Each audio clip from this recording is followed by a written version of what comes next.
అందరికీ నమస్కారం అండి. నేను మీ యాంకర్ లాస్యాని. చాలా రోజులు అయిపోయింది కదా, ఎలా ఉన్నారు మీరంతా? నేనైతే నా పర్సనల్ లైఫ్లో విత్ మై ఫ్యామిలీ చాలా అంటే చాలా బాగున్నాను. సూపర్గా ఉంది నా లైఫ్. అండ్ చాలామంది అడుగుతున్నారు, లాస్యా మీరు ఎందుకు షోస్ చేయట్లేదు, ఎందుకు షోస్కి రావట్లేదు అని. ఏం లేదండి, ఒక చిన్న బ్రేక్. త్వరలో మేము ముందుకు ఒక మంచి షోతో డెఫినెట్లీ వచ్చేస్తాను. పర్టికులర్లీ ఇప్పుడైతే నేను ఒక విషయం మీద మాట్లాడాలనుకుంటున్నాను. కొన్ని చిల్లర్ అండ్ చీప్ వెబ్సైట్లు ఏవైతే ఉన్నాయో, అన్ని వెబ్సైట్స్ గురించి నేను మాట్లాడట్లేదు. కొన్ని ప్రమోట్ చేసినవి ఉన్నాయి, కొన్ని మా మీద రూమర్ స్ప్రెడ్ చేసిన వెబ్సైట్స్ కూడా ఉన్నాయి. సో ఎప్పుడు కూడా నేను దేని మీద రియాక్ట్ అవ్వలేదు. ఇప్పుడైతే ప్రజెంట్ ఏదైతే వెబ్సైట్ ఉందో, ఆ చీప్ వెబ్సైట్ నా పేరు వాడుకొని నా మీద ఒక రూమర్ స్ప్రెడ్ చేశారు.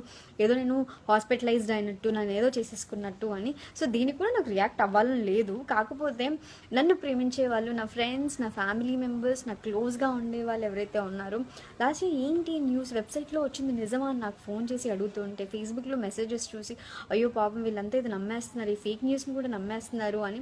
సో వాళ్ళందరి కోసం ఈ ఆన్సర్ అంతే. సో చూస్తున్నారు కదండి, మీ ముందే కనిపిస్తున్నాను, నేనే లాస్ట్ అని. చాలా బాగున్నాను, చాలా ఆరోగ్యంగా ఉన్నాను. సో నాకు ఏమీ కాలేదు. అండ్ ప్రొఫెషనల్లీ అందరూ నాకు ఫ్రెండ్స్, అందరితో నేను బాగుంటాను. ఎవరితో ఎలాంటి ప్రాబ్లం ఉండదు. మేము బాగుంటామండి. ఈ రాసే వాళ్ళు ఏదేదో రాసుకుంటూ ఉంటారు. సో త్వరలో మేము ముందుకు వచ్చేస్తాను. నన్ను ప్రేమించే వాళ్ళందరికీ thank you so much. Love you all. Bye.